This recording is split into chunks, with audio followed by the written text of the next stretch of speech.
चलो bye the way vectors chapter शुरू करा हम लोगों ने स्ट्रेट बोर्ड का। थर्ड सेशन है आज, थर्ड लेक्चर। कितने कंसेप्ट्स पढ़ लिए आपको याद है? इसमें टोटल 8 कंसेप्ट पढ़े ठाकरे का, ऐसा कहना है। देखते हैं। रिवाइज करना एक बहुत अच्छा गुण होता है, ठीक है? रिवाइज करना बहुत जरूरी है। स्केलर आपको समझ गए, जिसमें सिर्फ मैग्नीट्यूड है, सिर्फ वन लाइनर दूंगा, जिसमें डायरेक्शन नहीं होती। टाइम, टेम्परेचर, मास, वॉल्यूम, ओके, स्पीड, बहुत अच्छे अच्छे एग्जाम्पल बता दिए। ये सब स्केलर क्वांटिटीज। वेक्टर मतलब एक ऐसी फिजिकल क्वांटिटी जिसमें मैग्नीट्यूड के साथ डायरेक्शन नहीं है। 3 सबसे बेहतरीन एग्जाम्पल्स है वेक्टर्स को समझने के लिए: वेलोसिटी, फोर्स और डिस्प्लेसमेंट। वेलोसिटी में भी स्पीड के साथ डायरेक्शन होती है, फोर्स में भी मैग्नीट्यूड के साथ डायरेक्शन होती है, तभी वो डिस्प्लेसमेंट होगा और पता चलेगा वर्क डन। आपने स्कूल में ही पढ़ा होगा ना, work done by the gas, work done on the gas, याद है ऐसा? तो वो ऐसा, इसीलिए फोर्स में डायरेक्शन होना बहुत जरूरी है।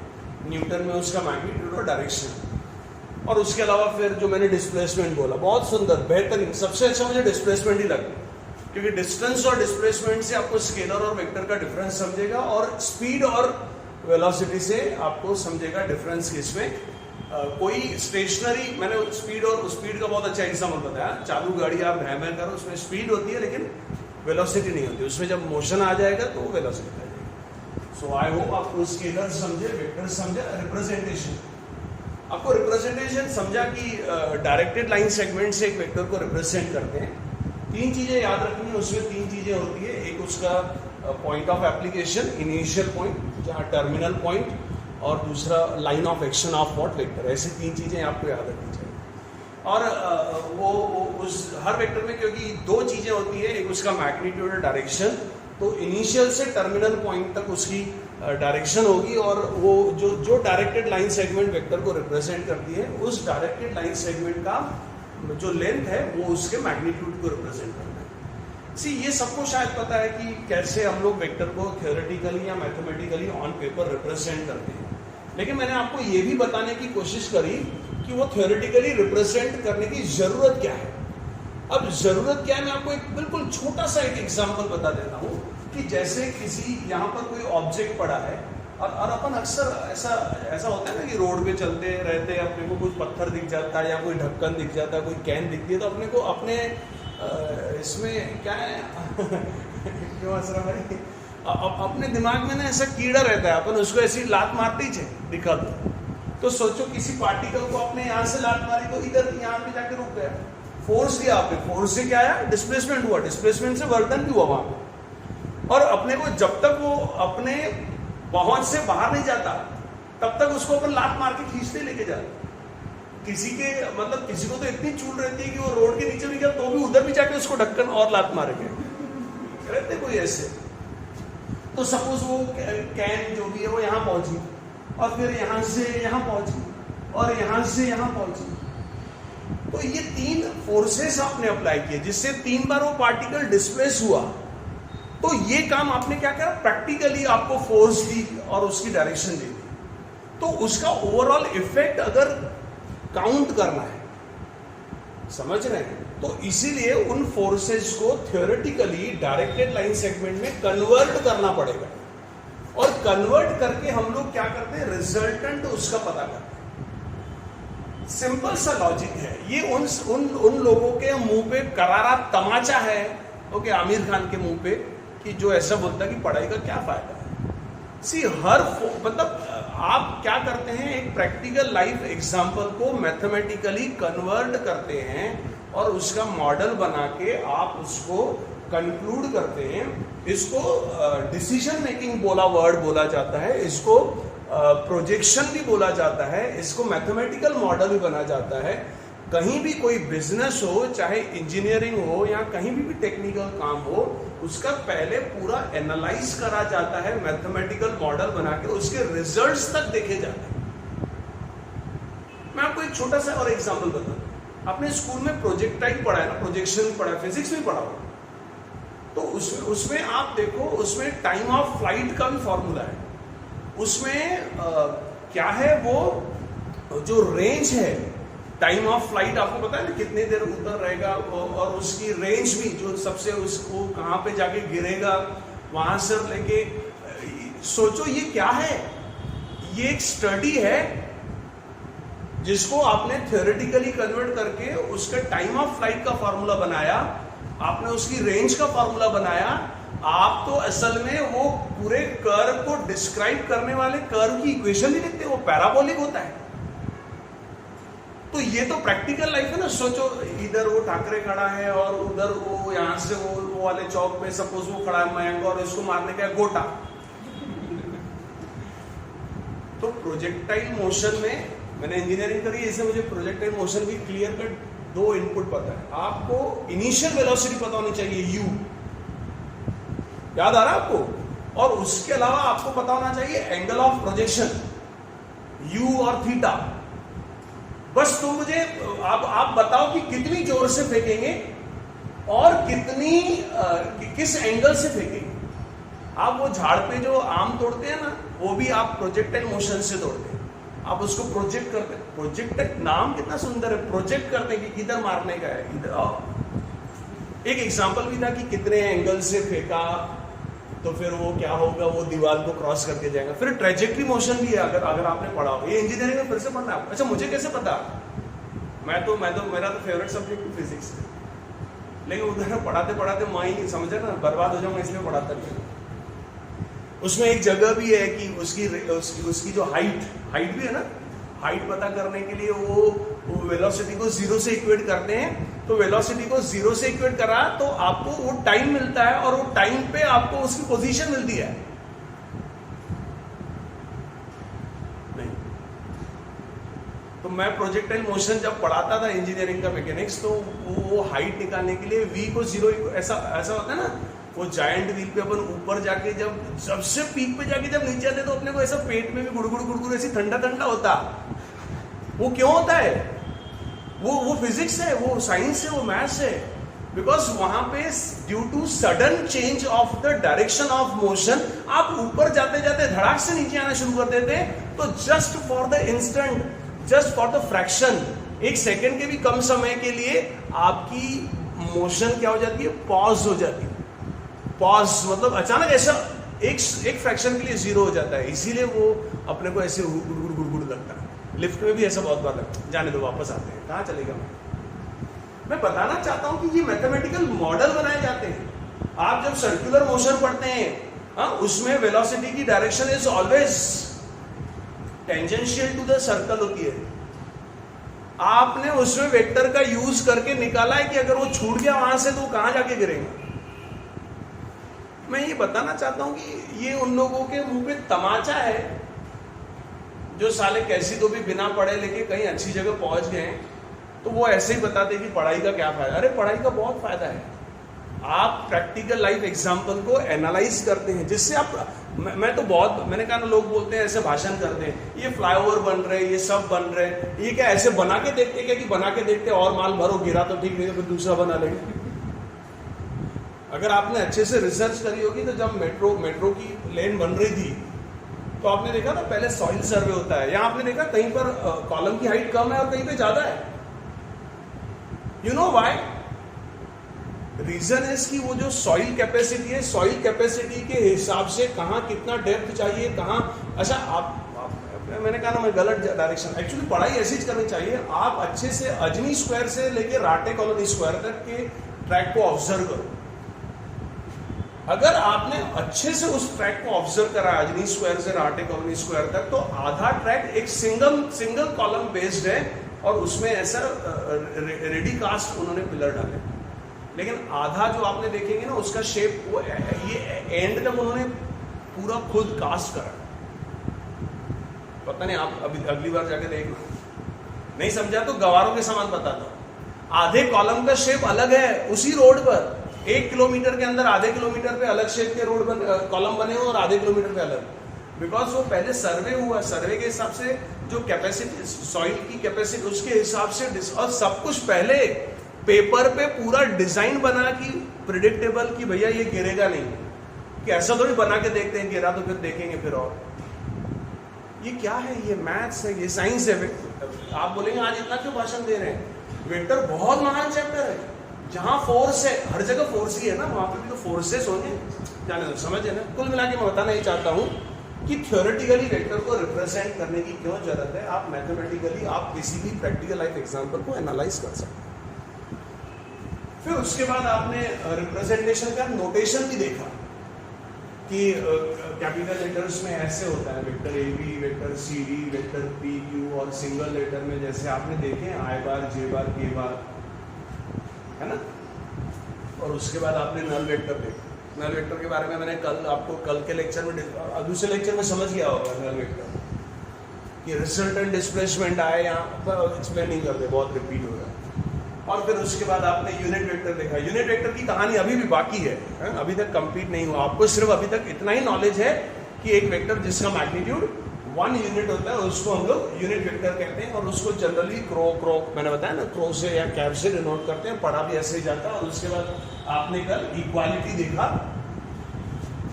सिंपल शब्दों में मतलब है कि दुनिया के हर वेक्टर में दो ही चीजें होती है, मैग्नीट्यूड और डायरेक्शन। तो दो वेक्टर के मैग्नीट्यूड्स भी सेम रहे और डायरेक्शन भी सेम रहे तो वेक्टर्स क्या होते हैं, इक्वल होते हैं। और उसके बाद आपने क्या पढ़ा ठाकरे, उसके बाद आपने 8 कंसेप्ट बोले आपने, शाबाश ठाकरे, आपने नेगेटिव ऑफ अ वेक्टर पढ़ा। लेकिन सर अभी वो डाउट भी क्लियर हुआ, डायरेक्शन अपोजिट हुई तो कॉन्जुगेट भी नेगेटिव वेक्टर, इसलिए मैंने बोला आप सेकंड लेक्चर सुन लो तो आपको समझ। और नेगेटिव में मैंने आपको बताया, मैंने कल डिटेल में एक्सप्लेन करा कि नेगेटिव से सिर्फ चल पलट, किसी वेक्टर का नेगेटिव भी एक वेक्टर होता है, उसका भी मैग्नीट्यूड होती है, उसकी भी एक डायरेक्शन होती है।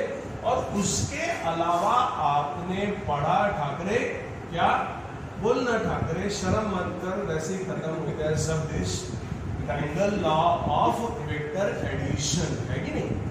और triangle law of vector addition के बारे में सबसे इंपॉर्टेंट 2 कंसेप्ट थे।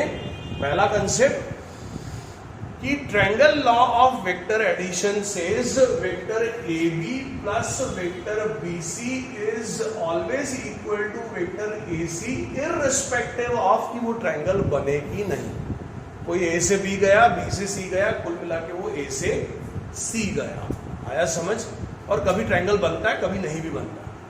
इसके अलावा जो दूसरा पॉइंट था, प्रिशा रियल आदमी को देख, टीवी में क्या देख रहे, मेरे को देखने के बजाय मेरे को इतना छोटू सा चत्ता नहीं देख रही है, इतना बड़ा चत्ता नहीं दिख रहा इधर। मुझे तो लग रहा है कि आज का वीडियो लेक्चर देख के वो जो घर पे देखेंगे वीडियो लेक्चर, वो मेरे को गालियां देंगे कि अभी तक कितने मिनट का वीडियो हो गया अभी तक, 12 मिनट का बोलेंगे, 13 मिनट का बोलेंगे, कुछ पढ़ाया नहीं। अच्छा तब भी उनको ये चिंता नहीं कि पढ़ाया नहीं, उनको लगेगा इतना डेटा खराब हो गया ना। इंसान से ज्यादा इज्जत आजकल डेटा की होगी। लोग भिखारी हो गए, डेटा मांग रहे कि ये देना 200 MB है क्या, तेरे पास 400 MB है क्या। भिखारी के टाइम एक दूसरे से लोग बातें कर रहे कि तेरा डेटा खत्म हो गया, मेरा नेट पे के जूम पे। नहीं गाली, मास्क पहन के अंदर गाली दे रहा, असर समझ नहीं आया। मैंने कहा दूसरा पॉइंट सबसे इंपॉर्टेंट है, using triangle law of vector addition any 2 vectors can be added. दुनिया के कोई भी 2 वेक्टर्स ऐड करे जा सकते हैं। उसके अलावा मैंने अभी गालियां देनी है तो मैंने कोई पॉइंट निकाला, 9th पॉइंट, ओके ठाकरे। तो मैंने बताया कि 2 टाइप के वेक्टर होते हैं, एक फ्री और कौन से, लोकलाइज्ड। अच्छा कभी कभी कोई चीजें किताबों में मेंशन नहीं होती है। एक चीज बहुत अच्छी है जो हमारे पढ़ाने के टाइम पे नहीं रहती थी, कौन, आज सबसे बड़े ज्ञानी है कौन, गूगल बाबा। अब आपको कोई चीजें नहीं समझती ना, ये आप मतलब मैं होता अगर तो मैं तो क्या खुद टैलेंटेड हूं, मैं देखता नहीं, लेकिन तुम अभी पहली बार सुन रहे हैं ना, आप पैर मत हिला, जिंदगी संभाल, वो हिल रही पूरी।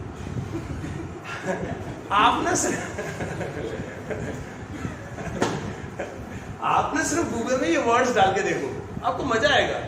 आप देखो कि छत्तानी क्या बोल रहा था और गूगल बाबा क्या फेंक रहे हैं, भाषा अलग होती है। सारा आप गूगल में जाना, स्केलर टाइप करना, वेक्टर टाइप करना, रिप्रेजेंटेशन ऑफ वेक्टर, सच में टाइप करके देखो, आपको बहुत मजा आएगा। चलो आगे बढ़ते हैं। और उसका लोकलाइज मतलब ये जो मैंने लाइन बोली ना कि any 2 vectors can be added using triangle of vector addition, this is only possible because of vectors क्या होते हैं, फ्री होते हैं। एक वेक्टर अमेरिका में है और एक इंडिया में है। लिटरली अमेरिका वाला और इंडिया वेक्टर वो उधर अलग अलग जगह पर है, फिर भी मैं उन दोनों का रिजल्टेंट क्या होगा मैं बता सकता हूं कि अमेरिका वाला वेक्टर अमेरिका में ही रहे, बट उसको एग्जैक्टली इक्वल मैग्नीट्यूड और डायरेक्शन वाला इधर वेक्टर ड्रॉ करके या उसको मैं लेके इधर एडिशन करके अगर दोनों एक जगह होते तो मैं रिजल्टेंट देख सकता हूं। जनरली जो प्रैक्टिकल मतलब जो थियोरेटिकल स्टडी करी जाती है फिजिक्स में या आपको मैथ्स में, तो जनरली फ्री वेक्टर्स पढ़े जाते हैं, तभी आप उसका रिजल्टेंट वगैरह कुछ पता कर सकते हैं। अब इस दुनिया में दो वेक्टर्स को या वेक्टर्स को ऐड करने के टोटल 3 कंसेप्ट है। आपने triangle law of vector addition पढ़ा, इसके अलावा एक parallelogram law of vector addition भी दुनिया की किताबों में लिखा गया है। मुझे वैसे ट्रायंगल लॉ के अलावा कुछ नहीं पसंद, बताता हूं वो भी क्यों। Parallelogram law of vector addition की पहले वो डेफिनेशन बताता हूं बिना रस का गुल्ला बेजान। If two vectors are represented in magnitude and direction by the two adjacent sides of what parallelogram, then their resultant in magnitude and direction is represented by what the diagonal of what the parallelogram having the co-initial point. म्हणण्याचा अर्थ असा की अभी देखो मैं इसको अपनी भाषा में समझाऊंगा कि क्या है वो। ये वीडियो के चक्कर में आदमी नॉर्मल नहीं पढ़ा पा रहा, सच में नहीं पढ़ा पा रहा। देखो ध्यान से सुनना, और मैंने उसको कैसे चिथड़े निकाले हैं पैरेललोग्राम के वो भी आप सुनो। दुनिया की किताबों में बस यही लिखा गया है कि अगर पैरेललोग्राम के मतलब two vectors are represented in magnitude and direction by the two adjacent sides of what a parallelogram, then their resultant in magnitude and direction is represented by what the diagonal of the parallelogram having the common starting point। मतलब कुल मिला के अपने गांव की भाषा में बोलना चाहता है कि ये a bar plus b bar vector ये होगा। अब इसमें मतलब मेरे को तो ये समझ में नहीं आया कि ये पैरेललोग्राम लॉ को बनाने की और यूज करने की जरूरत क्या है। ये a बार है। अच्छा इसका प्रूफ भी देखो कैसे दिया हुआ है, दुनिया की सारी किताबों में प्रूफ ऐसा ही दिया हुआ है। तो ये बी बार और ये भी बी बार होगा ना, इक्वालिटी से। तो पैरेललोग्राम को प्रूव करने के लिए ट्रायंगल लॉ का ही यूज करा उन्होंने कि ये देखो a bar plus b bar triangle law से। नहीं समझा मैंने क्या बोला? तो पैरेललोग्राम लॉ को प्रूव करने के लिए ट्रायंगल लॉ का यूज करा उन्होंने। तो फिर जब parallelogram law of vector addition को प्रूव करने के लिए तुम ट्रायंगल लॉ का यूज कर रहे हो, तो तुम पैरेललोग्राम लॉ बनाने की जरूरत क्या है? मेरे हिसाब से तो इसकी कोई जरूरत नहीं है। लेकिन जैसे आप हायर क्लासेस में जाते हैं ना, पता नहीं मुझे समझ में नहीं आता, तो दे avoid using the triangle law, they prefer the parallelogram law. Parallelogram law ज्यादा प्रेफर करते हैं वेक्टर्स को ऐड करने के लिए। अब बेसिकली आप देखिए कि जैसे मैं ट्रायंगल लॉ से दुनिया के कोई भी दो वेक्टर्स ऐड कर सकता हूं, parallelogram law of vector addition से भी मैं कोई भी दो वेक्टर्स ऐड कर सकता हूं। देखो कैसे, आपको ये a बार वेक्टर दिखाई दे, ये आपको b बार दिखाई दे, ये इस जगह पर है और उस जगह पर। मैंने कल ही बोला कि आप कोई भी दो वेक्टर्स ऐड कर सकते हैं, कोई भी मैग्नीट्यूड्स वाले, कोई भी डायरेक्शन वाले, किधर भी रहने वाले। अब जैसे जो स्टेटमेंट ट्रायंगल लॉ से है कि आप कोई भी दो वेक्टर्स को ट्रायंगल लॉ से ऐड कर सकते हैं, तो वैसे ही स्टेटमेंट पैरेललोग्राम लॉ के लिए भी है कि using parallelogram law of vector addition any two vectors can be added. दुनिया के कोई भी दो वेक्टर्स पैरेललोग्राम लॉ से ऐड किए जा सकते हैं। अब सवाल आता है कि ये दो वेक्टर्स दिख रहे हैं, अगर आप इसको ट्रायंगल लॉ से ऐड करना चाहते हैं तो आप क्या करें, b बार के इक्वल इसके एक वेक्टर के टर्मिनल पॉइंट पे आप दूसरा वेक्टर b बार ऐसे शो करें। आया क्या समझ में? ओके, क्यों टर्मिनल पे दूसरे का इनिशियल? क्योंकि कंटिन्यूएशन में दो वेक्टर्स आएंगे तो वो किससे ऐड हो जाएंगे? ट्रायंगल लॉ से। ये इनका आ गया कौन? Resultant vector a bar plus b बार। कल मैंने आपको बहुत सुंदर चीज बताई कि अपनी दुनिया में ईगो बहुत है, गणित में ईगो नहीं है। ये b बार a बार के पास से आया, जरूरी नहीं है b बार a बार के पास से आए, a बार भी b बार के पास जा सकता है। शर्त वही है कि अगर आप इनको ट्रायंगल लॉ से ऐड करना चाहते हैं तो आपको किसी एक वेक्टर के टर्मिनल पॉइंट पे दूसरे वेक्टर का इनिशियल पॉइंट रखना पड़ेगा। ये a बार प्लस b बार है और ये b बार प्लस a बार है। कुल मिला के आप सब भूल जाओ और दोनों डायग्राम्स में सिर्फ आप a बार प्लस b बार को देखो, आपको सेम दिख रहा है ना, equal magnitude and equal direction. अच्छा, अब अगर आप चाहते इन्हीं दो वेक्टर्स को ट्रायंगल लॉ के बजाय पैरेललोग्राम लॉ से भी ऐड कर सकते हैं। अगर ट्रायंगल लॉ से ऐड करना है तो आपको क्या करना है, एक के टर्मिनल पे इनिशियल को दूसरे के इनिशियल को रखना है। लेकिन अगर आप उन्हीं दो वेक्टर्स को parallelogram law of vector addition से ऐड करना चाहते हैं तो आप उनको को-इनिशियल बना दो। को-इनिशियल बना दो मतलब आप ट्रायंगल लॉ से ऐड करना था आपने, इसीलिए ये वाला जो बी बार है यहां आके रखा ना, नहीं अरे दादा इसका इनिशियल इसके टर्मिनल पे रखा ना, इसका इनिशियल इसके टर्मिनल पे रखने के बजाय इसका इनिशियल इसके इनिशियल पे रख दोगे ना अगर ऐसा, तो यही किससे ऐड हो जाए, ऐसे कहलाएंगे किससे, वो किससे ऐड हो गए, वो पैरेललोग्राम से। Two vectors are represented in magnitude, ये पैरेललोग्राम बनेगा नहीं बनेगा। लेकिन पैरेललोग्राम का खुद का प्रूफ कहां से आया, ट्रायंगल लॉ से आया। नहीं आ रहा समझ? अच्छा आपने इधर रखा, आप ए बार को इधर रख दो तो ये पैरेललोग्राम से ऐड है। अच्छा मैंने कल भी आपको बताया, देखो ये एक ए बार है, दूसरा वेक्टर बी बार है। ठाकरे तू भी करते हैं, छोटा शशि देख रहे हो, बड़ा शशि टीवी में क्या देख रहे हो? कितनी चीजें टीवी में देखता तो सोचता रियल में होती तो कितना मजा होता और इधर रियल में देख रहा था, फिर वो टीवी वाला ही देख रहा था। ये सपोज ए बात है, और दूसरा भूल गया मैं क्या पढ़ा रहा था पूरा सच में ब्लैंक हो गया मैं क्या पढ़ा रहा था, क्या पढ़ा, हाँ याद है। ये वेक्टर ए बार है, दूसरा वेक्टर बी बार है। मैंने कल एक बहुत अच्छी चीज बताई कि क्यों ऐसा लोग इस पे काम ही नहीं कर रहे, क्यों दुनिया के हर वेक्टर को मैं ट्रायंगल लॉ ऑफ पैरेललोग्राम से ऐड कर ही सकता हूं। सोचो दूसरा वेक्टर का मैग्नीट्यूड होगा मतलब कुछ तो लेंथ होगी ना, और उसकी डायरेक्शन क्या होगी, इधर होगी इधर होगी इधर होगी इधर होगी इधर होगी इधर होगी। आप इसका इनिशियल पॉइंट देखो, इसका टर्मिनल देखो, ट्रायंगल बनेगा ही क्या हर बार? अरे हाँ या ना? अच्छा इधर भी जाएगा तो A B plus B C is always A C. अच्छा इधर भी जाएंगे, याद है ना कल गांधी जी बीच में चली, फिर यहाँ पे फिर आगे ऐसा vector A B plus vector B C is always vector B C. अच्छा इन्हीं दो वेक्टर्स को आप पैरेललोग्राम से ऐड करना चाहें, अच्छा पैरेललोग्राम क्यों बोला गया, क्योंकि पैरेललोग्राम भी हमेशा बनेगा, ये इधर आएगा तो ये समझ रहे हैं ना, पैरेललोग्राम बनेगा ना, समझ रहे अभी काश गणपति के समान 4 हाथ होते तो मैं इधर से एक और रख देता। अब सवाल उठता है कि इसकी डायरेक्शन कैसी हो, अच्छा ऐसी नहीं होगी तो ऐसी होगी। अभी भी आप देखो ये पैरेललोग्राम बनेगा ही, पता नहीं आपको समझ रहा है, ज्यादा से ज्यादा क्या होगा, ऐसे नीचे आता जाएगा ना, नहीं समझा? अच्छा और इधर खुलेगा, आप देखो पैरेललोग्राम बनेगा ही, और जाने इधर, अच्छा इधर भी चले गया तो भी पैरेललोग्राम बनेगा ही। तो पैरेललोग्राम भी हमेशा बनता ही है।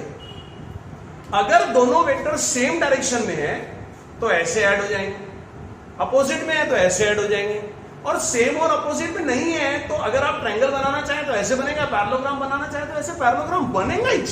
अच्छा इधर नहीं इधर आएगा, अरे इधर आएगा तो इधर पैरेललोग्राम बन जाएगा। तो दुनिया के हर दो वेक्टर्स पैरेललोग्राम लॉ से भी ऐड किए जा सकते हैं, ट्रायंगल लॉ से भी ऐड किए जा सकते हैं।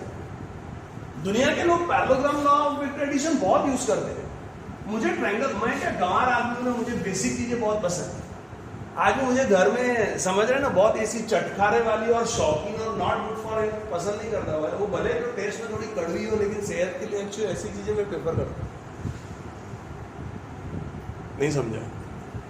मुझे ट्रायंगल लॉ बहुत अच्छा पसंद है, वो रॉ से बना हुआ, हर कोई उस पैरेललोग्राम में भी वही है।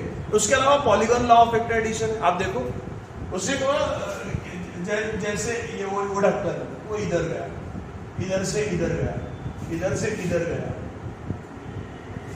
इधर से इवन इधर गया, वो इधर गया इधर गया इधर गया। इफ अ पार्टिकल, अच्छा अंग्रेजी हिंदी में समझाता हूँ, ए से गया पार्टिकल बी पे, बी से गया सी पे, ओके डिस्प्लेसमेंट कहां से रिप्रेजेंट होगा, वेक्टर से।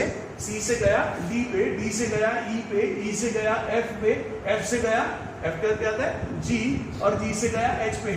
अब देखो मैं क्या गन्ना हूं ना, मुझे ऐसी मैंने बोला ए से गया बी, बी से गया सी, तो मुझे ऐसा गाना वो याद आता है, मुंबई से गई दिल्ली, दिल्ली से गई पटना, पटना से गई फिर भी नहीं सुना सर। हम है राही प्यार के मूवी का नाम सुना है, उसके अंदर गाना है, मुंबई से गई पूना, पूना से गई दिल्ली, दिल्ली से गई पटना, फिर भी न मिला सजना। अच्छा तेरे को मिल गया तो इसलिए तू ज्यादा ऐसा सुन लेगा कि अपनों क्या है। जिसको नहीं मिला सजना वो गाना गाए। चलो कोई बात नहीं। अरे मुंबई से गई दिल्ली, दिल्ली से गई पटना, पटना से गए फिर भी मिला सर ए से गए, तो ओवरऑल किसी ने ओवरऑल डिस्प्लेसमेंट क्या होगा? ए से एच, ये है आपका रिजल्टेंट। अब देखो इसको, अच्छा ये तो कॉमन सेंस है कि if a particle is displaced from A to B, B आप सोच रहे हो इतनी सर मेहनत क्यों कर रहे हैं? कल से वही चीज आप आज से 4 साल 5 साल के बाद भी ये कंसेप्ट यूज कर रहे होंगे। इंजीनियरिंग में भी polygon law of vector addition है, उसके बिना काम नहीं चलता। वेक्टर आपका कभी नहीं पीछा छोड़ने वाले। अब मैं आपको इसको ट्रायंगल लॉ से प्रूव करके बताऊं। AB प्लस BC का रिजल्टेंट क्या होगा? AC। तो ये इसका ये vector AB plus vector BC, ये इसका रिजल्टेंट है ना। रिजल्टेंट है तो इसको हटा देता हूं, नहीं रिजल्टेंट रिप्लेस होता है ना। और vector AB plus vector BC के बजाय vector AB plus vector BC plus vector ये CD, तो ट्रायंगल लॉ से ये रिजल्टेंट आया क्या? समझे? और उसके बाद फिर this vector plus this vector, तो ये आया रिजल्टेंट ट्रायंगल लॉ से। तो ये जो दिख रहा ना रेड रोड, ये vector AB plus vector BC plus vector CD plus vector D का रिजल्टेंट है। ओके, A से E, और AE प्लस व्हाट EF, तो ये उसका रिजल्टेंट। और फिर उसके बाद ये AF प्लस व्हाट FG, तो ये उसका रिजल्टेंट है AG, और AG प्लस GH ये इसका रिजल्टेंट है। ये भी इसके अंदर भी कौन है? Triangle law. अरे हर आत्मा के अंदर परमात्मा है ना, कण कण में। यकीन मानिए जहां पर भी एडिशन या सब्ट्रैक्शन आ रहा वेक्टर का, चाहे वो ट्रायंगल लॉ बोला, parallelogram law of vector addition बोला, चाहे पॉलीगॉन लॉ, सबके अंदर एक ही आत्मा है। किसकी? Triangle law of vector addition. इसलिए triangle law of vector addition को ज्यादा अच्छे से अपने पढ़ना और समझना चाहिए। हटा दो इसको, नोट्स में आपको भेज ही दूंगा। अच्छा, उसके बाद मतलब कैसा है कि इस दुनिया में एडिशन की कुछ प्रॉपर्टीज लिखी गई है। ऐसा किताब में लिखा गया है कि triangle vector addition is commutative होता है। Vector addition A bar plus B bar plus C bar, vector addition क्या होता है? एसोसिएटिव भी होता है। और एडिशन लॉ से ही सब्ट्रैक्शन लॉ पैदा हुआ, ये मैंने आपको कल समझाया कैसे हुआ। अरे आया समझ में? तो इसके जस्टिफिकेशन भी दिए हुए हैं, आपको देखना है क्या कि क्यों वेक्टर का एडिशन एसोसिएटिव रहता है। सी मैंने कहा ना, लोग इस पे ज्यादा काम नहीं करते हैं। एसोसिएटिव लॉ से क्या फायदा लेना है कि कहीं आप कल एग्जांपल्स कर रहे हैं और वेक्टर्स को ऐड कर रहे हैं, तो आप बिंदास ऑर्डर चेंज कर सकते हैं। एसोसिएटिव लॉ दुनिया की कोई एग्जाम में कोई नहीं पूछने वाला आपसे। इसका मतलब सबसे इंपॉर्टेंट है, ये आपको होशियार बनाएगा। आप देखना चाहते हैं, मैं आपको एकदम गावना टेक्निक से बताता हूँ कि कैसे triangle law of vector addition associative भी रहता है और कम्यूटेटिव भी रहता है। देखना है कि हाँ बोले ना बोले।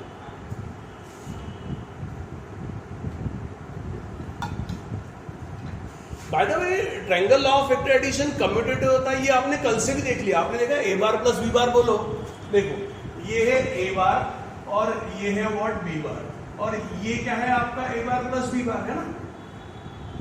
आप B बार इधर ड्रॉ करो और A बार इधर ड्रॉ करो, तो ये क्या है? B बार प्लस A बार, वही है ना। मेरे पास तो बहुत तरीके हैं, मैं बहुत ही एक्स्ट्राऑर्डिनरी टीचर हूँ, बस दुनिया मेरी इज्जत नहीं कर पा रही। आपने क्या करा? ये A बार प्लस B बार करा ना। अब देखो क्या करता हूँ, B बार प्लस A बार करता हूँ, समझा क्या? इधर तो ये B बार प्लस A बार ये हुआ ना। आप देखो B बार प्लस A बार और A bar plus B bar same है कि नहीं? Having same magnitude and same direction. Associative का तो बहुत सुंदर दिया हुआ है। देखो एसोसिएटिव का एक बता दो। अच्छा, ये मैं कभी भूलता ही नहीं, कभी नहीं भूलता। आप देखो, ये सपोज A बार है और ये B बार है और ये C बार है। आप तीन वेक्टर्स लेने पड़ेंगे। अब आपको ये रिजल्ट प्रूव कराता हूं इससे। ये क्या बोल रहा है? A bar plus B bar plus C बार। अच्छा, A बार प्लस B बार ये हुआ ना दादा, ये A बार प्लस B बार है ना। और A बार, इसका मतलब क्या बोलना चाहता है कि पहले A बार प्लस B बार को ऐड करो, रिजल्टेंट फाइंड करो और उसको C बार में ऐड करो। तो A bar plus B bar plus C बार, ये A bar plus B bar plus C बार, ये A bar plus B bar plus C बार है ना।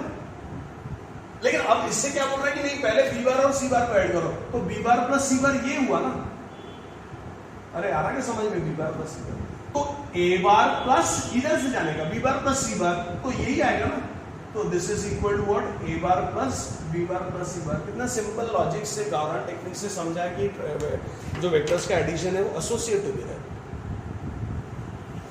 सो इस तरीके से अभी एडिशन का सब कंसेप्ट खत्म हो गया।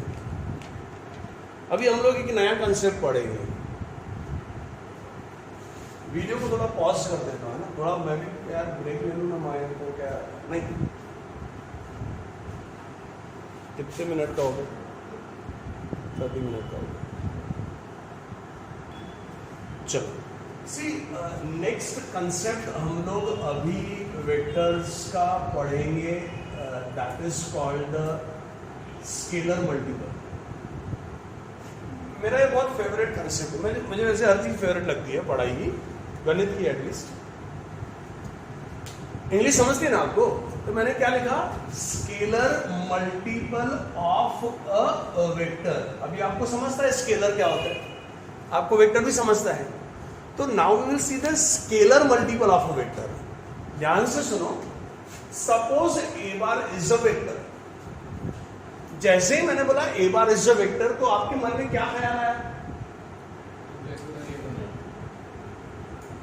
बहुत गंदा ख्याल आया। मैंने बोला ए बार इज अ वेक्टर, तो नेचुरल बताओ आपके मन में क्या ख्याल आया कि एक तो ये डायरेक्टेड लाइन सेगमेंट होगी, एक तो ये ख्याल आना चाहिए, या तो ये ख्याल आना चाहिए कि ए बार एक वेक्टर है तो क्या होगा, उसका कुछ मैग्नीट्यूड होगा और उसकी कुछ डायरेक्शन होगी। ए बार एक वेक्टर है क्योंकि, and A bar is a vector and suppose के इज अ स्केलर। स्केलर से मतलब क्या समझता है? Scalar means a number, a value, magnitude. जैसे टेम्परेचर स्केलर क्वांटिटी होता है ना, 20, 40, 50। आपका मास भी 20 टाइम भी क्वांटिटी, मतलब एक नंबर होगा ना, तो के इज अ स्केलर। अभी इसको प्योर मैथमेटिकल फॉर्म में समझने की कोशिश करो कि A bar is a vector and K is a scalar. Scalar means number, 7, 9, 14, 0, -4, -18, कुछ भी हो सकता है, पॉजिटिव या नेगेटिव। आपने क्या हेडिंग दी? Scalar multiple of a vector. तो उसे कहा if A bar is a vector, any vector, and K is a scalar means any real value, real number. आपको समझ रहा? चेहरे पे भाव लाओ, नहीं समझ रहा तो गंदे भाव भी लाओ, लेकिन भाव लाओ, एक्सप्रेशंस तो चाहिए। Then they say K A bar is called the scalar multiple of vector. वाह वाह वाह, समझ गया। ए बार एक वेक्टर था, के एक स्केलर था, एक वेक्टर को एक स्केलर से मल्टीप्लाई किया तो बोलते हैं कि it is called the scalar multiple of a vector. इसलिए इसी को scalar multiple of a vector बोलते हैं। आएगा समझ में? अभी ये फिर से मैंने क्या किया, पहले वो गुलाब जामुन का ऐसा गुलाब बनाया, मतलब फ्राई कराया उसको, अभी इसको चाशनी में डुबाऊंगा। लेकिन थियोरेटिकली इसका मतलब यही है कि आपको दिख रहा है ना, एक वेक्टर को स्केलर से मल्टीप्लाई किया तो दिस इज स्केलर मल्टीपल, समझ। लेकिन होता क्या है वो तो बताओ। मतलब अच्छा, आपको समझता है कि एक वेक्टर क्या होता है? वेक्टर क्या होता है? एक डायरेक्टेड लाइन सेगमेंट होती है उसका माइंड। तो आप मुझे ये तो समझाओ कि एक वेक्टर का स्केलर मल्टीपल क्या होता है। तो दे से कि scalar multiple of a vector is also a vector. उसने कहा एक वेक्टर का स्केलर मल्टीपल जो होता है ना, वो भी क्या होता है? एक वेक्टर होता है। अब अगर मैंने बोला कि एक वेक्टर का स्केलर मल्टीपल भी एक वेक्टर होता है, तो क्या आपके मन में कोई सवाल आए? नहीं, कोई सवाल नहीं आया। मैंने बोला इफ के A bar is a vector, तो क्या आप कुछ जानना चाहते हैं? अच्छा, आप कुछ नहीं जानना चाहते। जिंदगी के सारे सवाल खत्म हो गए। कोरोना ने असली जीवन दिखा दिया कि कुछ नहीं है, सब कुछ नश्वर है। क्या पता करके कि स्केलर मल्टीपल क्या होता है और वेक्टर है तो क्या करूं? आपके मन में सवाल आ रहा है, किसके मन में सवाल आ रहा है? पूछो। मतलब नहीं, मतलब तो बता दिया कि के बार एक वेक्टर होता है। नहीं, यूज तो बाद में देखेंगे, लेकिन वेक्टर होता है तो आपके मन में ये ख्याल होना चाहिए कि फिर उस वेक्टर का मैग्नीट्यूड और डायरेक्शन क्या होगा। क्योंकि बार बार मैं बोल रहा हूं क्या कि scalar multiple of a vector क्या होता है? एक वेक्टर होता है। तो दुनिया के हर वेक्टर में दो चीजें होती है, एक मैग्नीट्यूड, डायरेक्शन। तो तुम बताओ कि एक वेक्टर के स्केलर मल्टीपल का जो आपने खुद बोला क्योंकि वेक्टर होता है तो उसका मैग्नीट्यूड डायरेक्शन बताओ। तो ऑब्वियस है कि उसका मैग्नीट्यूड डायरेक्शन किस पे डिपेंड करेगा? उस वेक्टर पे जिसका वो स्केलर मल्टीपल है और उसके साथ साथ उस स्केलर पे भी जितने से मल्टीप्लाई कर रहे हैं। तो पहले ए बार तो बताना चाहिए। तो सपोज ये है ए बार, दिखाई दिया आपको? नहीं दिखाई दे रहा? अब मैंने अच्छा ये डिफाइन कर दिया उसने कि एक वेक्टर का स्केलर मल्टीपल भी एक वेक्टर होता है। तो पहले एक वेक्टर, अब एक स्केलर लेना पड़ेगा। जैसे कोई एक स्केलर लेते हैं, नंबर लेते हैं, बोलो 5 ले लेते हैं ना। तो ये 5 ए बार, तो अभी आपको ये तो पता है ना कि वो एक वेक्टर का स्केलर मल्टीपल भी एक वेक्टर होता है। मतलब आपको ये पता है कि 5 ए बार भी क्या है, एक वेक्टर है। बस आप जानना चाहते हैं कि वो 5 ए बार वेक्टर का मैग्नीट्यूड और डायरेक्शन क्या होगा। तो उन्होंने बोला कि अगर ये के पॉजिटिव है, समझा क्या? अगर ये के पॉजिटिव है ना, तो के ए बार वेक्टर की डायरेक्शन ए बार की डायरेक्शन की जैसी ही होती है। मतलब इफ के is positive then the direction of k a bar is same as that of a bar. समझ गया डायरेक्शन के बारे में कि अगर स्केलर पॉजिटिव है तो वो जिस वेक्टर का स्केलर मल्टीपल है उसकी डायरेक्शन के सेम ही होता है। मतलब 5 ए बार की डायरेक्शन ए बार के सेम होगी। अब क्या पता करना है? मैग्नीट्यूड। तो उससे का ये जो 5 है ना, 5 ए बार है ना, क्योंकि 5 पॉजिटिव है इसलिए 5 ए बार वेक्टर की डायरेक्शन ए बार की सेम होगी और 5 ए बार का मैग्नीट्यूड ए बार के मैग्नीट्यूड का 5 गुना होगा। मींस 5 टाइम्स होगा। ये हुआ 5 ए बार वेक्टर। नहीं समझा? अगर 4 ए बार होगा तो मैग्नीट्यूड 4 टाइम्स होगा। 3 ए बार होगा तो मैग्नीट्यूड 3 टाइम्स होगा। 2 ए बार होगा तो 2 ए बार होगा। अगर और स्केलर तो फ्रैक्शन में भी हो सकता है ना। हाफ ए बार होगा ना, तो half A bar, half is positive ना, तो direction of half A bar will be same as that of A bar and magnitude will be what, half of what A bar. ये half A बार है, 1/3 of A बार। समझ रहे हैं ना मैं क्या बोलना चाहता हूँ? सबसे इंपॉर्टेंट है कि अगर स्केलर पॉजिटिव है तो वो स्केलर मल्टीपल वाले वेक्टर की डायरेक्शन उसी वेक्टर की डायरेक्शन की सेम होती है जिसका स्केलर मल्टीपल है, और मैग्नीट्यूड क्या होगा, वो k टाइम्स ही होगा।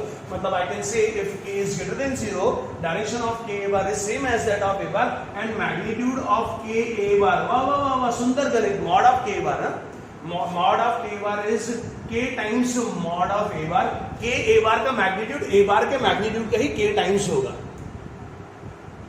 नहीं समझा? दूसरा केस, अगर k नेगेटिव है तो, क्योंकि स्केलर जरूरी थोड़ी है पॉजिटिव, बोलो एक नेगेटिव बोलो, -2 है ना, -2 ए बार।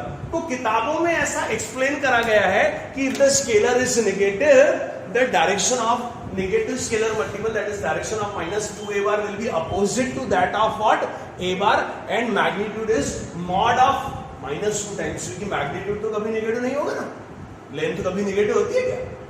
तो उसने ऐसा किताबों में लिखा है। ऐसा मैं पहले किताब को बताता हूं, फिर अपनी गावरान टेक्निक से समझाऊंगा। This if k is what, negative scalar multiple means in that case the direction of what, k a bar will be opposite to that of a bar and magnitude will be, magnitude of k a bar will be mod of k times mod of a bar। mod of, ये mod और ये mod में फर्क है।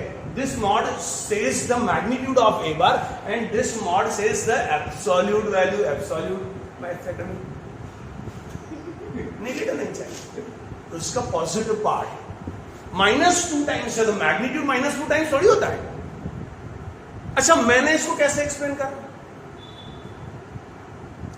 -2 A बार क्या 2 A बार का negative है? नहीं, अरे -2 ए बार 2 ए बार का नेगेटिव है ना। 2 ए बार तो मैंने आपको समझा ना क्या होता है, direction is same as that of A bar and magnitude is double, और माइनस लगा दिया सामने तो चल पलट। नेगेटिव वेक्टर, किसी का नेगेटिव क्या होता है, किसी का नेगेटिव वेक्टर ये 2 ए बार है ना, डबल द मैग्नीट्यूड, और -2 ए बार, तो -2 ए बार मतलब 2 ए बार का नेगेटिव। तो जहां पे ये इसका नेगेटिव है मतलब बस उसकी डायरेक्शन को पलटा देगा।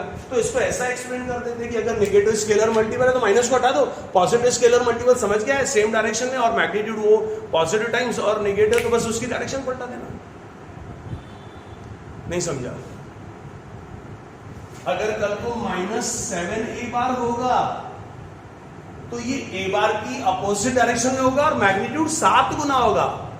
तो इसीलिए ऐसा लिखा गया है, if k is negative, k a बार की डायरेक्शन a बार के अपोजिट होगी और उसका magnitude mod of k times mod of a बार होगा, मतलब mod of k times magnitude of a बार होगा। और क्या हो सकता है, k क्या हो सकता है, 0 हो सकता है। अगर k 0 है तो ऑब्वियस है, ऑब्वियस 0 a बार क्या होगा, नल वेक्टर होगा। अरे होगा कि नहीं? आपको इससे इसका फायदा क्या लेना है?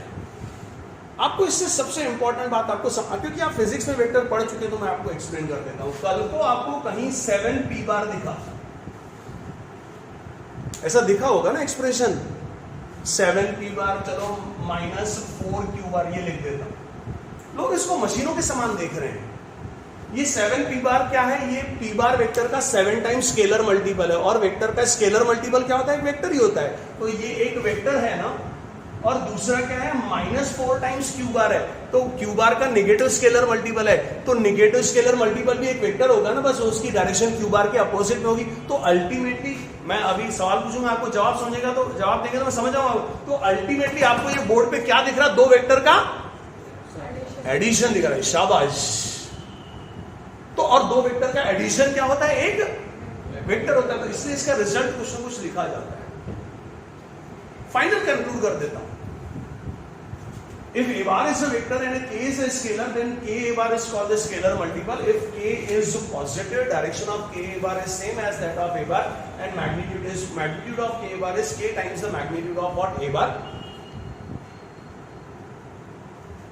And if k is what, negative, direction of k a bar is opposite to that of a bar, and magnitude is mod of k times the magnitude of a bar.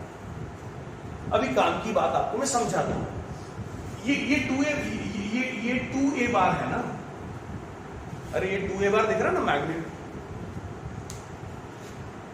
ये a बार की term में लिखा गया है क्योंकि इसकी direction a बार के same है और मैग्नीट्यूड 2 गुना है, डायरेक्शन सेम है इसलिए पॉजिटिव स्केलर मल्टीपल है, और मैग्नीट्यूड 2 गुना है इसलिए 2 टाइम्स स्केलर मल्टीपल है। बट अल्टीमेटली एक नया वेक्टर है ना, नहीं समझा? तो नया वेक्टर है तो इसका नया नाम दे सकता हूं। ये a बार थोड़ी है, अरे मेरा भाई, मेरे टर्म में लिखा गया है लेकिन वो इट्स अ डिफरेंट पर्सनालिटी ना, तो ये 2a बार एक नया वेक्टर है। ये -3a बार ये नया वेक्टर है, c बार। नहीं समझा क्या बोल रहा हूं? अभी आप एक काम की चीज और सुनो, जब भी दो वेक्टर एक, अच्छा ये a बार 2a बार है, क्यों? क्योंकि b बार a बार के मैग्नीट्यूड का 2 गुना है और डायरेक्शन सेम है। नहीं समझ रहा? मैं b बार को डिफाइन कर रहा हूं किसके टर्म में, a बार की टर्म में, लेकिन नजरिया बदलो। आप a बार को b बार के टर्म में सोचो तो a बार का मैग्नीट्यूड a बार की डायरेक्शन b बार की डायरेक्शन में सेम है ना, तो पॉजिटिव स्केलर मल्टीपल होगा ना, और होगा क्योंकि डायरेक्शन सेम है, और वो कितना स्केलर मल्टीपल होगा उसके लिए उनके मैग्नीट्यूड में रिलेशन चाहिए। तो a बार का मैग्नीट्यूड b बार के मैग्नीट्यूड का हाफ है ना, तो मैं इस a बार को भी हाफ ऑफ b बार लिख सकता हूं दादा, नहीं? अच्छा ये c bar equal to -3a bar है, क्यों? क्योंकि c बार का डायरेक्शन इसके अपोजिट है और मैग्नीट्यूड -3 टाइम्स, मैग्नीट्यूड 3 टाइम्स है। तो आप a बार को देखो c बार के परसेप्शन, a बार भी c बार के अपोजिट डायरेक्शन में है ना, और मैग्नीट्यूड इसका 1/3 है, तो आप चाहे तो a बार को -1/3 c बार ऐसा भी लिख सकता हूं ना, क्यों नहीं लिख सकता? अच्छा आप मोटे तौर पे देखो तो b बार और c बार भी अपोजिट डायरेक्शन में है ना, तो ये भी एक दूसरे के नेगेटिव स्केलर मल्टीपल होंगे। अब कितने होंगे उसके लिए उनके मैग्नीट्यूड में रिलेशन चाहिए। आप देखो b bar is equal to ये 2a बार है ना, तो 2a बार को तो आप -1/3 c बार लेंगे ना, तो आप b बार भी देखो -2/3 टाइम्स c बार। नहीं समझा? अब मैं आपको एक बहुत अच्छी चीज बताता हूं जो दुनिया की किताबों में भी कम फोकस करी गई है और टीचर लोग भी नहीं पढ़ाए। मैं तो चैलेंज करता हूं आपको, फिजिक्स वाले टीचर ने नहीं पढ़ाई ये बात। जब वेक्टर्स एक दूसरे के स्केलर मल्टीपल्स होते हैं तो ज्योमेट्रिकली वो वेक्टर्स एक दूसरे की या तो सेम डायरेक्शन में होंगे या अपोजिट डायरेक्शन में होंगे। नहीं समझा? क्योंकि पॉजिटिव स्केलर मल्टीपल होगा तो डायरेक्शन सेम होगी, नेगेटिव स्केलर मल्टीपल होगा तो डायरेक्शन अपोजिट होगी। तो ज्योमेट्रिकली ऐसे दिखने वाले सारे वेक्टर्स पैरेलल दिखेंगे ना। अच्छा, मैं आपको क्या बताना चाहता हूं, ये बार दिखाई दे रहा? नहीं दिखाई दे रहा? क्या ये वेक्टर दिखाई दे रहा है? हाँ बोल रहे हैं ना बोलो। सपोज ये लेंथ इसकी डबल है, मतलब पी बार वेक्टर का मैग्नीट्यूड ए बार वेक्टर के मैग्नीट्यूड का 2 गुना है। तो क्या तुम पी बार को ए बार के स्केलर मल्टीपल में लिख सकते हो क्या? हाँ या ना? नहीं, क्योंकि वो डायरेक्शन सेम या अपोजिट होनी चाहिए। मैं बोलना चाहता हूं कि थ्योरेटिकली जब वो एक दूसरे के स्केलर मल्टीपल होते हैं तो ज्योमेट्रिकली वेक्टर्स क्या होते हैं? सेम या अपोजिट डायरेक्शन में होते हैं। मतलब ज्योमेट्रिकली पक्का क्या दिखेंगे? वो वेक्टर्स पैरेलल दिखेंगे। So scalar multiple vectors parallel vectors होते हैं। या इसका कॉन्वर्स देखो, क्या आपको ये वेक्टर दिखाई दे रहा है? ये दिखाई दे रहा आपको? दिखाई दे रहा? क्या आपको ये वेक्टर दिखाई दे रहा है? क्या आपको दिखाई दे रहा है क्या कि ये दोनों वेक्टर्स एक दूसरे के अपोजिट डायरेक्शन में? तो क्या पक्का ये एक दूसरे के स्केलर मल्टीपल होंगे क्या? हाँ या ना? हाँ, लेकिन उसके लिए आपको क्या चाहिए? उनके मैग्नीट्यूड्स में भी रिलेशन पता होना चाहिए कि उसका मैग्नीट्यूड कितना है। इवन ये एक और वेक्टर ले लिया, मैं ये तीनों वेक्टर को P bar, Q bar, are बार को एक दूसरे के टर्म में स्केलर मल्टीपल में लिख सकता हूं क्योंकि उनके डायरेक्शन सेम या अपोजिट दिख रहे हैं। मैं ये बोलना चाहता हूं, कंक्लूड करता हूं क्लास, कि थ्योरेटिकली अगर आपको वेक्टर्स एक दूसरे के स्केलर मल्टीपल्स दिख रहे हैं तो ज्योमेट्रिकली वो वेक्टर्स पैरेलल दिखेंगे। लेकिन इसका ये यूज ज्यादा नहीं है। इसका ज्यादा यूज ये कि ज्योमेट्रिकली अगर आपको वेक्टर्स पैरेलल दिखे ना तो आपको कॉन्फिडेंस आना चाहिए कि as the vectors are parallel because either they are having same और opposite direction, so theoretically definitely they can be expressed as the scalar multiples of each other. नहीं समझा? अच्छा, मैं इसको पढ़ाने का पर्पस बताना चाहता हूं। क्या अगर ज्योमेट्रिकली पैरेलल दिख रहे हैं तो थ्योरेटिकली वो स्केलर मल्टीपल दिखेंगे। अगर थ्योरेटिकली स्केलर मल्टीपल दिखेंगे तो ज्योमेट्रिकली पैरेलल होंगे। तो ये समझ रहे हैं ना, ये शब्दों को जज्बातों से जोड़ना है। बुरा मत मानना, मैं ऐसे ही पढ़ाता हूं। तेरे को क्या, मेरे को, चलो किसी को, मेरे को किसी ने रोड पे बहुत गंदी गाली दी तो मुझे बुरा क्यों लगता है? क्योंकि वो गाली में भाव है। अदरवाइज तो थ्योरेटिकली हर गाली भी एक शब्द है ना।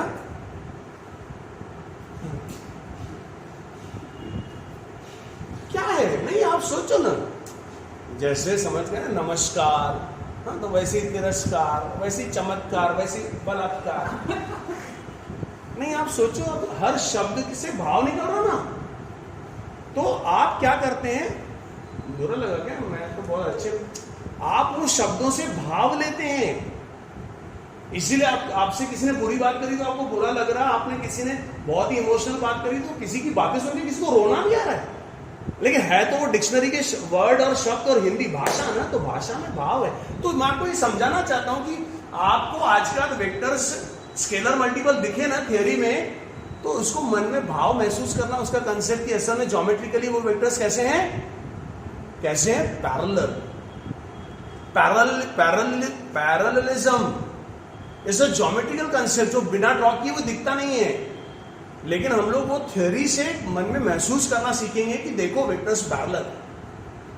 अभी मैं आपको एक और अच्छी बात बताता हूं। ये सपोज पी बार है, ये क्यू बार, इसका सपोज डायरेक्शन अपोजिट है। ये सपोज -3 पी बार है क्योंकि अपोजिट डायरेक्शन और मैग्नीट्यूड 3 गुना। अरे समझना दादा, या आप आर बार देखो, इसको मैं 2 पी बार कर दूंगा। अच्छा, जरूरी नहीं है आर बार को 2 पी बार लिखो, आप पी बार को भी हाफ ऑफ आर बार लिख सकते हैं। जरूरी नहीं है क्यू बार को -3 पी बार लिखो, आप पी बार को भी -1/3 टाइम्स क्यू बार लिख सकते हैं। आ रहा समझ में? स्केलर मल्टीपल होंगे तो डायरेक्शन सेम या अपोजिट होगी ना, आड़ी टेढ़ी डायरेक्शन में तो नहीं भागेगा ना।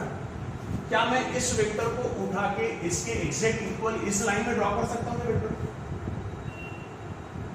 नहीं समझा? क्यों? या तो इक्वालिटी से या वेक्टर्स क्या होते हैं? फ्री होते हैं। मैं बोलना चाहता हूं क्या -3 पी बार को मैं इस लाइन में ड्रॉ कर सकता हूं कि एक ही लाइन में आएगा कि जिस लाइन में पी बार है? नहीं समझ में आ रहा? क्या मैं इसको भी उठा के उधर ड्रॉ कर सकता हूं? हाँ, कल बताया था ना, ऐसी आत्मा उठती है ट्रांसपेरेंट राइट एंगल में। आप इसको भी इधर लिख सकते हैं, इसको भी इधर लिख सकते हैं। अरे इसको छोड़ो, उसको छोड़ो। अच्छा, ये भी पैरेलल लिख रहे हैं, ये सारे एक लाइन में लिखे जा सकते हैं ना? तो क्योंकि पैरेलल वेक्टरों की आत्मा उठा के फ्री वेक्टर के कंसेप्ट की वजह से सारे पैरेलल वेक्टर एक लाइन में लिखे जा सकते हैं। कभी कभी देखे ना ऐसे अलग अलग लाइन में खड़े होते हैं, फिर एक लाइन में खड़े हो जाओ, नहीं। तो इसीलिए पैरेलल वेक्टर्स को कोलिनियर वेक्टर्स भी बोला जाता है। सुना आपने क्या बोला? मैं आपको और क्लियर कर देता हूं, वीडियो का लेंथ बहुत बड़ा होगा, मुश्किल है इतना अपलोड करना, लेकिन क्या करें, क्या ये आपको सेगमेंट ए बी दिखाई दे रही है? हाँ या ना?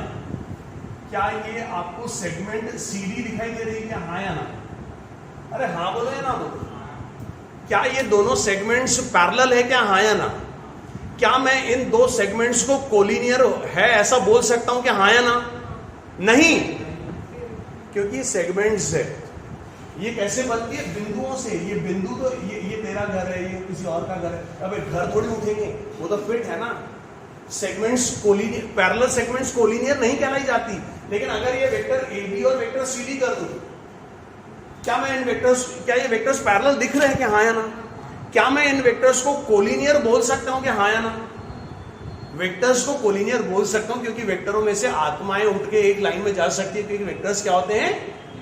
फ्री होते हैं। तो दो पैरेलल सेगमेंट्स कोलिनियर नहीं होती, लेकिन दो पैरेलल वेक्टर्स के लिए मैं कोलिनियर नाम का वर्ड यूज कर सकता हूं। आपको जेई और आगे की क्लास पढ़ाई को बहुत अच्छे से करना है वेक्टर्स की। देखो सब लोग मशीनों के समान फॉर्मूले पढ़ रहे हैं, आप देखिए मैं कितना डिस्कस कर रहा हूं। तो आप कोलिनियर वेक्टर्स और पैरेलल वेक्टर्स ये बाद में बहुत यूज का है। Parallel vectors can be called collinear vectors. और कुल मिला के मैं जब पैरेलल और कोलिनियर बोल रहा हूं तो बैकग्राउंड में आपको क्या दिख रहा? Scalar multiple. कि वेक्टर्स पैरेलल हो या कोलिनियर हो, सेम या अपोजिट डायरेक्शन में होते हैं। सेम या अपोजिट डायरेक्शन होंगे तो definitely every vector can be express as the scalar multiple of what other. या theoretically if you see the vectors are scalar multiples, geometrically definitely वो सेम या अपोजिट डायरेक्शन में होंगे तो वो पैरेलल वेक्टर्स होंगे। स्केलर मल्टीपल वेक्टर्स को parallel बोला जा सकता है। वेक्टर्स पैरेलल है तो स्केलर मल्टीपल होते हैं, और पैरेलल का मतलब कोलिनियर भी होता है वेक्टरों की भाषा में। आज का क्लास यहीं खत्म करेंगे। Thank you. जितनी मेहनत मैं कर रहा हूं आपको लग रहा, अगर आपको ऐसा भी लग रहा कि कुछ नहीं है सिर्फ फेंकता रहता है ये छत्ता, नहीं, आप मत पढ़ो। और अगर आपको लग रहा कि सर बहुत मेहनत कर रहे हैं, प्लीज घर पे पढ़ो, रिवाइज करो।